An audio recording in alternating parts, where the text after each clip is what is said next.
Cowherd, who's a bigger threat to the Warriors, the Rockets or the Celtics? Rockets. First of all, the Celtics they need defense to win. I mean, they just have to. They don't. Jason, Is that a problem? In 2017, yeah, it is. It is a problem. Defense wins championships, No, and that's it's a problem that's that what they need. like Mike Ditka's still doing. That's not true. Defense doesn't win championships in the NBA. You know what wins? Steph Curry, LeBron, scoring. Boston doesn't have. Jason Tatum could not buy a drink across the street. Did you watch last night's game? Yeah, he's 19. One team won, and the other team lost. Oh, but they're boy. no threat. They've won 14 straight. Jaylen Brown, 21. He got carded until a week ago. Kyrie Irving's 25. They're babies. Joey Crawford now out on the court carding people? You can't score that bucket, young man. You're under 21. They're just kids. They're all defense. You can't win in this league with defense anymore. Have you ever seen Chris Paul play in June? No one has. James Harden versus the Warriors? Not good. Now, again, I don't want to make too much of last night's game, but damn it, Brad Stevens He's good. and Boston are for real. And again, Chris Paul's history in the postseason, James Harden's history against the Warriors. Are they for real? They're for real. Look, I was texting with a scout today, and I said, are they for real? Like, how legit are they? He said, they're a contender in the East, but he said there's no way they beat LeBron or the Warriors in a 7-game series. Now, to answer the question, I'll say this. I think Houston is a better team. But in a 7-game series, I would give Boston a better shot against Golden State. You're right. You need offense in today's NBA, but you also need defense. That's why Golden State is the best, because they play both. Cleveland doesn't play both. They play offense. Houston plays offense for the most part. Boston can get you a stop when necessary. They did last night. And Kyrie is one of the best clutch players in the league. Yeah. Attitude-wise and execution-wise, Harden and Chris Paul are not. And so for that reason, I would say Boston's a bigger threat in a series. It's definitely Boston. Colin, let me ask you, how did David fare against Goliath? He didn't go step to him and go toe-to-toe, right? There's no shot of that. Just as you love college football. How do you beat Nick Saban? You don't run smash-mouth football against Alabama. You get the mobile quarterback, spread it out, spread the field. You cannot line up against these Warriors. Houston Rockets, we're just going to shoot 53s and we're going to beat them. They're the best shooting team maybe in NBA history. The way to beat them is to do what Boston's doing, play defense. Now, I know it's just one game, like Chris said, but the numbers bear it out. I mean, they were 15th in the league in defense last year, first this year, okay? Isaiah Thomas goes away, Avery Bradley goes away. They're still playing defense. I just love what these guys are doing. Remember, 10 of their 14 players are brand new in Boston this year. This is a brand new team. They're just scratching the surface this early in the year. And that, to my point, Brad Stevens has a new team. He's trying to create a winning culture. You know, in the NBA regular season, urgency, preparation, motivation is not even. That's a Super Bowl last night. National TV game at home against the Warriors. Oh, the Warriors weren't up for it. Not really. They got up by 11 early second quarter. I felt like 17 at times. And I was like, they've made their point. It's like, kids, we're in your house. We're up by double figures. In fact, I would have gone to the bench at that point. I mean, was there no clock in Boston? There was no indication of what Colin, quarter Are you it was? putting Boston on Golden State's level? Hell no. Okay. Hell, I think Golden State's winning the championship. The question is, who's more of a threat? The Rockets or the Celtics? Rockets beat the Warriors this year, too. Mike D'Antoni, you trust him in a 7-game series over Brad Stevens? Reach. Broussard, That's the problem. If you look at D'Antoni's history, in the playoffs, attention to detail is critical. That's not a strength of D'Antoni's. Those Suns teams he had, which were great, look at their series against San Antonio. It was always a blown rotation, a forgotten play, guys getting off the bench during the scrum. The Spurs players didn't get off the bench. The Suns players did, and that cost them series. So there's something that's going to happen if Houston meets Golden State, a little small detail that would cost. You know why you're not 19 years old? Because I wouldn't trust a 19-year-old when the camera's on. Jason Tatum is 19 years old. I don't trust those guys in May. All right, Whitlock, what do you make of Draymond Green? That Draymond Green is on that platform being interviewed because he's tall and can play basketball. They don't have him there because he aced all the poli-sci classes at Michigan State. Draymond Green beat up a dude at a bar. Draymond Green got busted for sending out penis shots. Draymond Green cost them an NBA Finals. Draymond Green's just out over his skis because I'm going to, as a black person, there's a couple of words, I guess, that go from slavery. The N-word and owner. The N-word is more offensive to me, and we seem to be in love with it, and no one objects to it. I don't hear Draymond Green objecting to it. An owner was something my father was. He owned a bar. I own a couple of pieces of property. Owner's not a bad word.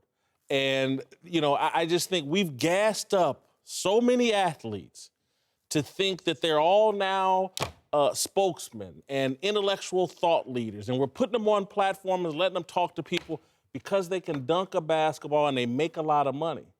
They don't know what they're talking about. And Draymond Green doesn't know what he's talking about. He's a guy that beat up a college kid in a bar and is on Snapchat doing stupid stuff.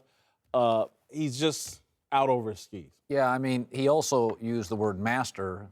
At Harvard, you can get a master's degree. Should we eliminate that word? I think we have to be mindful of things, but I do think we've reached a point now where there's overanalysis and paralysis of everything. We have an owner here, the Murdoch family. It's a corporation. I don't know how NBA teams aren't they corporations? Corporations have owners.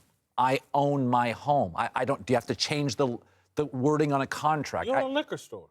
Yes, I mean, do. you own several businesses. Yeah. We're just going too far. I think that this is one of the unfortunate consequences or repercussions of when you have the descendants of slaves living together and coexisting with the descendants of slave owners. Because there are going to be little reminders throughout society that rub one group the wrong way and not the other group. We see that with these monuments and these things that people are tearing down. I admit, as a black person, not every black person, not you, but when I hear LeBron James say my owner or another player say my owner, I have cringed. Yeah. And it's been like, I get where you're coming from, but it's like, it just rubs me the wrong way. When I hear people refer to Dr. J being sold by the New Jersey Nets to the Philadelphia 76ers when the ABA and NBA merged, it doesn't sit well with me. Am I going to rally about it and say we can't use certain terminology? No. But those are little reminders that bother me as an African American. And you hear it more in sports. You hear players referring to my owner. You hear his owner, the owner. Right. If the owner of Fox Networks or Fox Sports or any other company, they're the CEO, they're the owner of the corporation, I would never refer to him as my owner. But in sports, that happens. Yeah. And so I get where I got where Cuban was coming from too, although I think Draymond doesn't need to apologize. These are feelings that are legitimate for African-American people because it is a reminder of an ugly part of our history. To his point, could I not argue on Broussard's behalf, you shouldn't have to apologize for emotions? No. You can't be controlled by emotions. And that's one, again, and so sometimes if you're really in a fight and you're trying to fight for equality and improvement, emotions can't control you. Logic has to, because the other side, they're not emotional. And so again, if there's a word from slavery that we're going to be really offended about, it should be the N-word, in my view.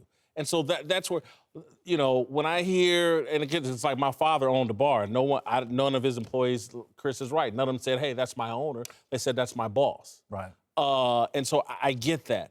But it doesn't, when I hear these athletes, I hear it in the context of that guy owns the team. It doesn't remind me anything about slavery, but the N-word certainly does, because that word was used to dehumanize us. Exactly. And so we could be treated like cattle or property and things like that. And as black people, we have virtually no outrage about the N-word being pervasive throughout the society. Well, that's when it's used by blacks. Now, I'm with you. I don't like anybody using the N-word. But blacks do get upset when it's used by whites. No, I get it. And there is a difference when it's used by, again, I don't agree with blacks using it. Right. Well, it's like if I call my wife baby. I get it. I can call her that in the context. He can't call my wife baby. I get it. You see what I'm saying? Can I call her baby? No, you get knocked out. But as a guy who, as a guy who owned a website, I ran it. We had 8 or 9 employees. It's since been sold, but none of the guys said my owner in reference to me. This isn't going to be popular. I'm going to give Draymond Green a small pass here, and here's why. These guys have a microphone in front of them at the shoot-around, before the game, after the game. He popped off, and I felt like this was an opportunity at Harvard to kind of back away and say, hey, I misspoke. But he's a proud man. You know that. He's one of the best trash talkers in the league. Draymond Green is not going to back off what he knows is a bit of a misspeak on his part. I thought this was his chance to really You say, think he knows? I don't think he knows. I think Come when he on. initially said it, it was kind of a throwaway. You know what? As I think about it, we should get rid of that word. You know, I think it was that type of thing, he's thinking out loud. And again, I think he feels like I do. That, you know, when But I the hear owner it, it doesn't bothers own me. him, Chris. No, They don't own players. but you hear a lot of times, I get it. I'm not saying it's an offensive word. I'm just saying, as an African-American... You have a right to cringe. Yeah, it does bother you a little when you hear it. Like a lot of reminders. And again, James Dolan has a slave master's mentality. I'm just sorry. Draymond, if he couldn't shoot a basketball and was 6 foot tall, he wouldn't be at Harvard But we speaking. could say the same thing about Muhammad Ali. He wouldn't was be- speaking at Well, Harvard. but and all these places. let me argue this, though. Backed by You could say a lot. You could say that often about a lot of people. If they didn't have this skill, they wouldn't be here. But No, it's like an actor. And I get tired when I hear actors and actresses think that they can solve the world's problems. 'Cause they have good 'Cause they cheekbones? can't. Yeah, because they speak well in front of a camera. It's stupid. And Draymond Green is stupid.